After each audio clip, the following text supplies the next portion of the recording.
سلسلہ عالیہ قبرابیہ کے عظیم المعتبر بزرگ اور ایک بہت بڑے مفتی اعظم، فقیہ اعظم، مولانا اعظم اور اپنے وقت کے محقق اور مدقق اور ایک جامع اوصاف مختلفہ شخصیت، جن کو دنیا شہباز بلند پرواز در حقیقت جواں مردی ممتاز صوفی باصفا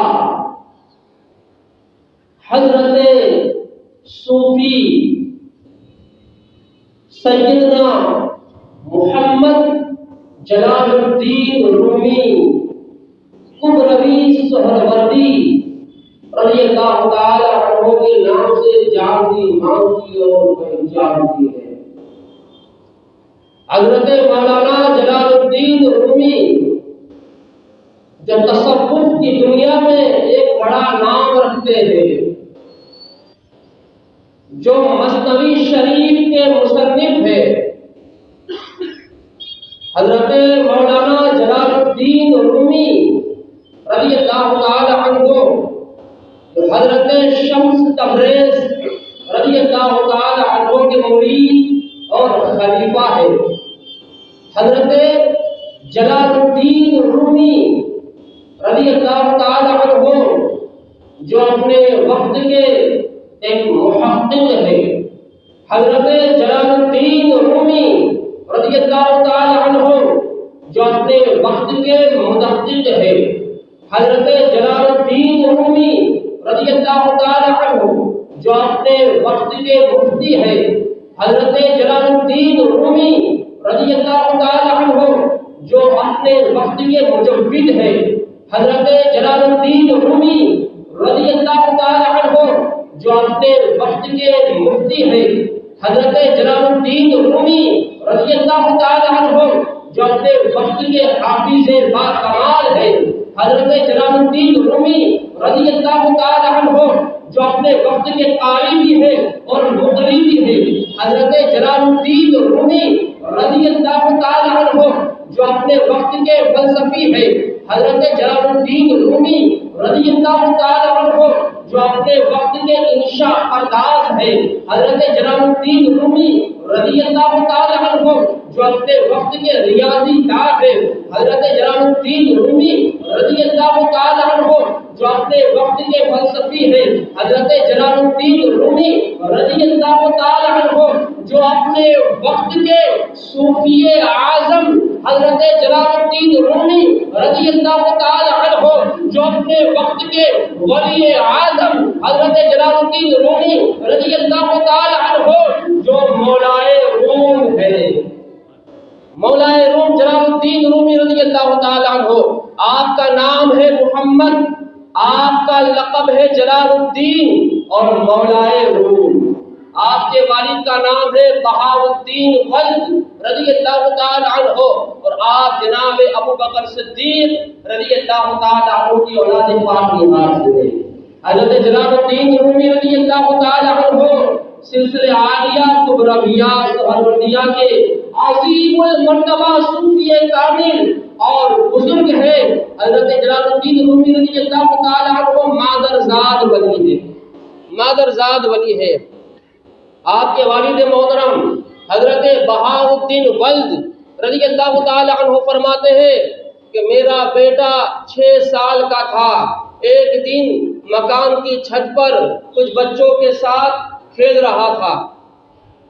ان بچوں میں سے ایک بچے نے کہا کہ آئے ہم دوسرے مکان پر چھلانگ لگاتے ہیں، کودتے ہیں۔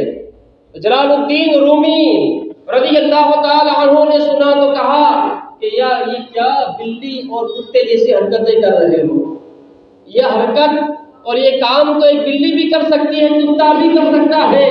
اگر ہمت ہے تو آؤ چلو آسمان کی سیر کریں، آسمان کی طرف چلتے ہیں۔ بس اتنا کہا، جلال الدین رومی رضی اللہ تعالی عنہ نے اچانک بچوں کی نگاہوں سے غائب ہو گئے.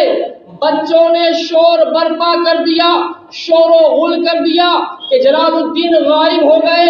اور کچھ ہی وقفے کے اندر مولانا جلال الدین رومی رضی اللہ تعالی عنہ واپس چھت پر آ گئے. جب بچوں نے پوچھا کہاں گئے تھے، مولانا جلال الدین رومی رضی اللہ تعالی عنہ فرمانے لگے کہ جب میں یہ کہہ رہا تھا کہ تم یہ کیا بلی اور کتے جیسی حرکتیں کر رہے ہو، یہ تو جانور جیسی حرکتیں ہیں، اگر تم میں ہمت ہے تو آؤ آسمان کی سیر کرتے ہیں. تو اسی وقت میں نے کیا دیکھا کہ فرشتوں کی ایک جماعت میرے سامنے آئی ہے اور مجھے اٹھا کر آسمان کی طرف لے گئی اور وہاں کے عجائبات دکھائے. اور جب تم نے شور و غل برپا کر دیا تو فرشتوں کی جماعت نے مجھے یہاں پر لا کر رکھ دیا.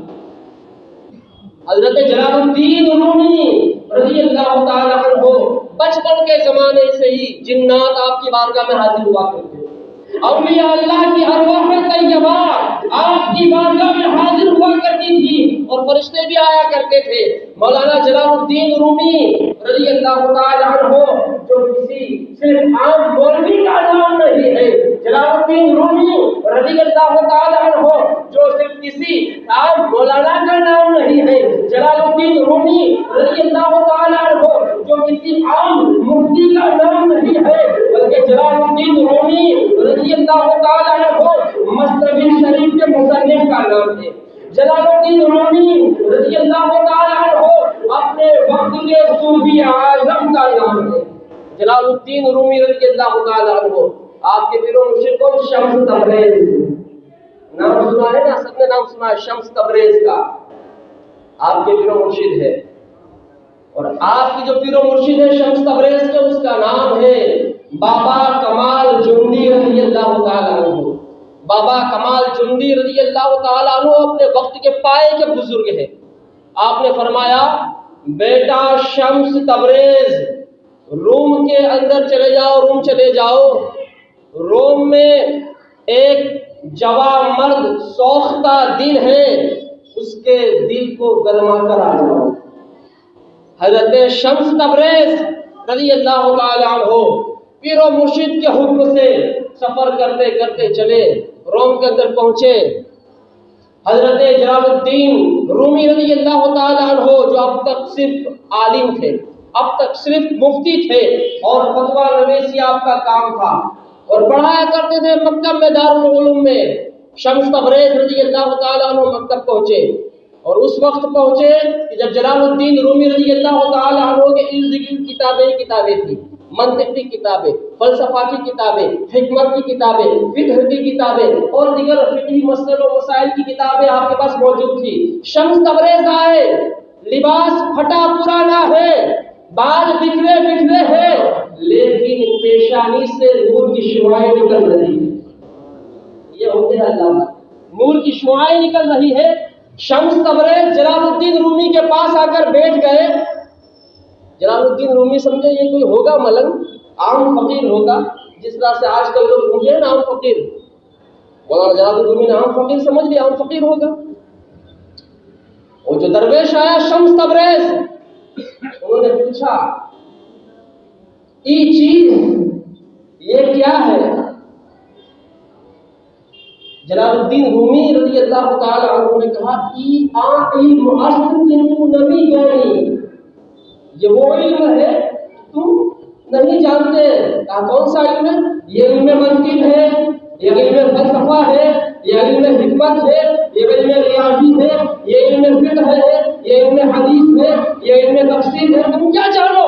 ان علوم کو عام ملنگ سمجھا، عام فقیر. تھوڑی دیر کے بعد مولانا جلال الدین رومی رضی اللہ تعالی عنہ اپنے کسی حجرے کے اندر گئے خاص کام کے لیے. جب تھوڑی دیر کے بعد باہر آئے تو کیا دیکھا؟ کتابیں موجود نہیں ہے. حیران پریشان رہ گئے. شمس تبریز وہاں بیٹھے ہوئے ہیں. ان سے پوچھا بابا یہ کتابیں کہاں چلی گئی میری؟ یہ کتابیں میری کہاں چلی گئی؟ یہاں تو موجود تھی. شمس تبریز نے کہا سامنے جو حوض نظر آ رہا ہے نا اسی حوض میں ڈال دی. اب اس زمانے کے اندر کوئی پریس نہیں تھی، کوئی مشین نہیں تھا، ہاتھ سے لکھی جاتی تھی کتابیں اور سیاہی سے لکھی جاتی تھی. پانی کے قطرے اگر کتابوں پر پڑ جائے تو سیاہی روشنائی مٹ جائے. جلال الدین رومی حیران پریشان، کہا اب کیا ہوگا؟ میرا قیمتی اثاثہ تھا، یہ میرا خزانہ تھا. شمس تبریز نے کہا جلال الدین رومی حیران پریشان ہونے کی بات نہیں ہے، یہ دکھ کیسا، یہ غم کیسا، رکو ابھی جا کر لے کر آتا ہوں میں. شمس تبریز رضی اللہ تعالیٰ عنہ حوض کے اندر گئے، تمام کی تمام کتابیں لا کر جلال الدین رومی کے سامنے رکھ دی. اور عجیب تو یہ تھا کہ ان کتابوں کے اوپر پانی کا ایک قطرہ بھی نہیں تھا، پانی کا ایک قطرہ بھی موجود نہیں تھا. اب جلال الدین رومی حیران پریشان اور پوچھنے لگے اے بابا بتاؤ یہ چیز یہ کیا ہے؟ شمس تبریز نے کہا ای آ علم است کہ تو نمی دانی، ای آ راز است کہ تو نمی دانی، کہ یہ ایسا علم ہے جو تو نہیں جانتا، یہ ایسا راز ہے جو تو نہیں جانتا. شمس تبریز تو یہ کہہ کر نکل پڑے. مولانا روم رضی اللہ تعالیٰ عنہ وہاں پر کھڑے ہو گئے. آپ نے اپنے سر سے دستار اتاری اور پھینک دی اور کچھ وقفہ میں آپ یوں ہی حیرت زدہ کھڑے رہے. اس کے بعد دوڑے دوڑے شمس تبریز رضی اللہ تعالیٰ عنہ کی بارگاہ میں پہنچے. اپنا سر شمس تبریز رضی اللہ تعالیٰ عنہ کے قدموں میں رکھا اور عرض کرتے ہیں اے بابا خدا کے لیے مجھے معاف کر دو، مجھ سے غلطی ہو گئی. شمس تبریز رضی اللہ تعالیٰ عنہ نے مولانا روم رضی اللہ تعالیٰ عنہ کو اٹھایا، اپنے سینے سے لگایا اور نعمت عظمی عطا فرما دی اور کہا کہ اے مولانا روم ہم تیری ہی تلاش میں تھے کہ ہم تجھ تک پہنچے اور تجھے نعمت عظمی عطا کرے. شمس تبریز رضی اللہ تعالیٰ عنہ نے کہا ادھر مولانا جلال الدین رضی اللہ تعالیٰ عنہ نے کہا ہیچ چیزیں خود بخود چیزیں نشد، ہیچ آہن خود بخود تیرے نشد، مولوی ہرگز نشد، مولائے روم تا غلام شمس تبریزی نشد، تا غلام شمس تبریزی نشد. آپ فرماتے ہیں کوئی چیز اپنے آپ چیز نہیں ہوتی ہے اور کوئی لوہا اپنے آپ تلوار نہیں بنتا. اور جلال الدین رومی اس وقت تک مولائے روم نہیں بنا جب تک شمس تبریز رضی اللہ تعالیٰ عنہ